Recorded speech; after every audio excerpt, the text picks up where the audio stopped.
Urdu news के इस बहुत ही खूबसूरत जलसे में हमारे बीच उपस्थित मेरे भाई और दोस्त सम्माननीय शाहनवाज हुसैन जी, महाराष्ट्र के पूर्व मुख्यमंत्री आदरणीय अशोक चव्हाण जी, मेरे साथी महादेव जानकर जी, अर्जुन खोतकर जी, नसीम खान जी, भाई हाजी अराफात शेख, असीम अबू आज़मी जी, खालिद भाई, मनीष भाई सारडा, महबूब कैसर अली जी, सोहेल लोखंडवाला जी,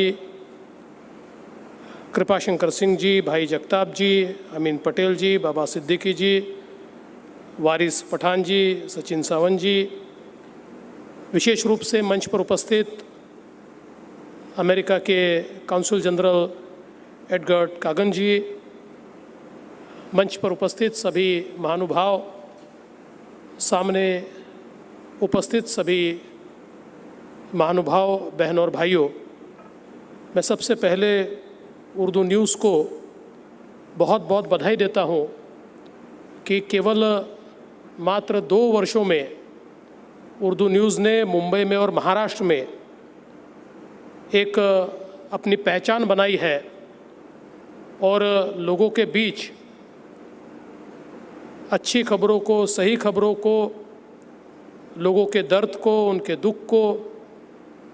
ले जाने का प्रयास किया और इसीलिए इतने कम समय में एक महत्वपूर्ण अखबार के रूप में आज उर्दू न्यूज़ को जाना जाता है। अभी अभी भाई शाहनवाज हुसैन जी ने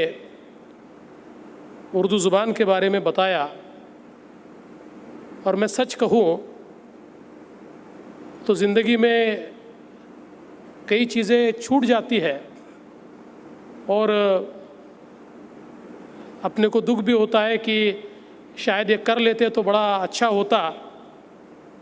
तो ऐसा एक दुख मेरे मन में हमेशा रहता है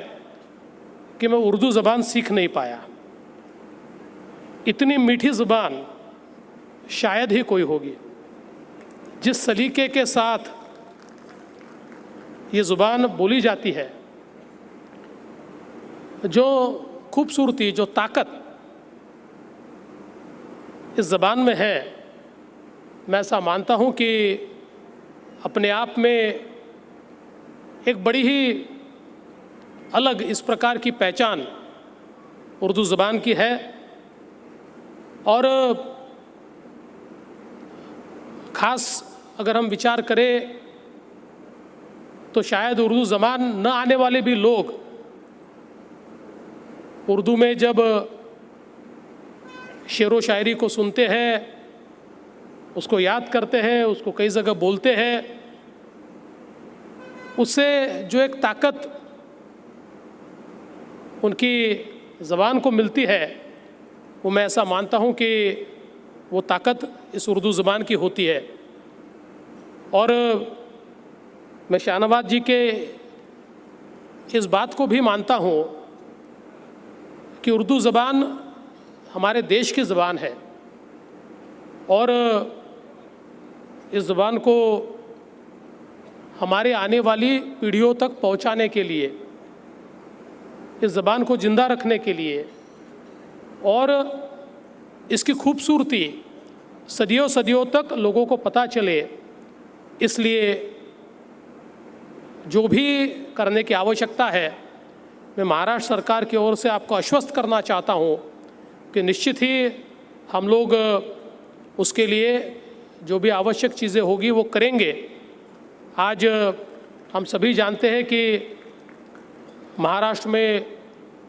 लोक राज्य जो हमारा एक अपना मैगज़ीन है, उसको हम लोग उर्दू में भी छापते हैं और हमने अभी जो उर्दू लोक राज्य है उसकी क्वालिटी को सुधारा है, उसकी सारी तांत्रिकता को सुधारा है और पहले से दुगने उसके प्रिंट्स पब्लिश करके हम लोगों तक पहुंचाने की कोशिश करते हैं ताकि उर्दू ज़बान जानने वाले, बोलने वाले समझने वाले लोग, इन तक भी हम लोग अपने कामों को पहुंचा पाए। मैं इस मौके पर इतना ही कहना चाहता हूं कि खासकर हमारे अल्पसंख्यक समुदाय के पास सरकार की योजनाएं पहुंचे, ये हमारा हमेशा प्रयास होता है और उसमें अखबार बहुत बड़ी भूमिका निभाते हैं। विशेष रूप से हमारी सरकार ने पिछले 2 वर्षों में अल्पसंख्यक समाज के लिए जो योजनाएं तैयार की है, उसमें करीब करीब हम लोग पहले जितना पैसा खर्च करते थे उससे 2.5 गुना हम लोग आज पैसा खर्च करते हैं। और करीब 190 करोड़ 150 करोड़ खर्चा होते थे, वहाँ 425 करोड़ रुपए अब हम लोग अलग अलग योजनाओं के ऊपर खर्च करते हैं। और मुझे इस बात की भी खुशी है कि एक बड़ा ही अच्छा निर्णय हमारी सरकार ने लिया और जो छत्रपति शाहू महाराज के नाम से हमने योजना तैयार की, उस योजना में हम लोगों ने आज हमारे जो अल्पसंख्यक बच्चे हैं उनको भी शामिल किया है। और आज हमारे अल्पसंख्यक बच्चों के लिए मुझे बताते हुए खुशी होती है कि करीब करीब 600 से ज़्यादा कोर्सेस में हम लोग जो प्राइवेट कॉलेजेस है उसमें भी उनकी 50% फ़ी जो है वो सरकार की ओर से भरते हैं। और पिछले साल से हमने इसकी शुरुआत की है। इसके कारण जो विशेष रूप से उच्च शिक्षा है, तंत्र शिक्षा है, इसमें हमारे जो अल्पसंख्यक बच्चे हैं, इन बच्चों को बड़े पैमाने पर पढ़ने के लिए एक मौका मिलता है। और विशेष रूप से जो गरीब है और जो फीस भर नहीं पाते, ऐसे बच्चों के लिए इसका एक विशेष इससे एक फ़ायदा उनको होता है। साथ ही में स्किल डेवलपमेंट की दृष्टि से हम लोग हमारे विशेष रूप से अल्पसंख्यक समाज के लिए हमारे मराठवाड़ा में एक स्किल यूनिवर्सिटी तैयार कर रहे हैं कि जिसके माध्यम से बड़े पैमाने पर हम लोग उनको स्किल डेवलपमेंट के माध्यम से और अलग अलग प्रकार के रोजगार के लिए तैयार कर पाए। और एक बार हुनर अगर उनको प्राप्त होगा तो मुझे ऐसा लगता है कि अपने जीवन में रोज़गार भी वो प्राप्त कर पाएंगे। और इस प्रकार की कई योजनाओं को हमने उसमें एक प्रकार से उसकी शुरुआत की है। उर्दू भवन का भी निर्माण हम लोग कर रहे हैं। 50 करोड़ की लागत से ये उर्दू भवन यहाँ पर वारिस भाई के मतदार संघ में हम लोग तैयार कर रहे हैं और जिसके माध्यम से जो हमारी उर्दू ज़ुबान है उस ज़ुबान को का संवर्धन होगा, उसमें जो भी संशोधन है वो संशोधन उसके माध्यम से होगा। ये भी प्रयास सरकार की ओर से किया जा रहा है। मैं आज के इस मौके पर इससे ज़्यादा कुछ नहीं कहूँगा, केवल इतना ही कहना चाहता हूँ कि उर्दू न्यूज़ के माध्यम से इसी प्रकार से जो सारे अच्छी चीज़ें हैं वो लोगों तक पहुँचे, लोगों में जागृति हो। और अखबारों का काम भी यही है। हमारे उर्दू अखबारों ने आज़ादी की लड़ाई में भी एक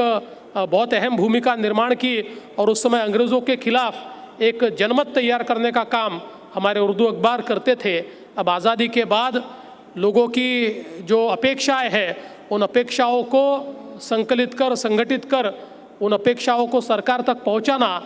लोगों के दर्द को सरकार तक पहुंचाना और सरकार के अच्छी चीज़ों को लोगों तक पहुंचाना, इस प्रकार का काम हमारे उर्दू अखबारों के माध्यम से हो रहा है। मैं उर्दू न्यूज़ का बहुत बहुत अभिनंदन करता हूं और इस अच्छे कार्यक्रम में आपने मुझे यहाँ निमंत्रित किया, इसलिए आपका बहुत बहुत आभार व्यक्त करते हुए अपने शब्दों को विराम देता हूं। जय हिंद, जय महाराष्ट्र।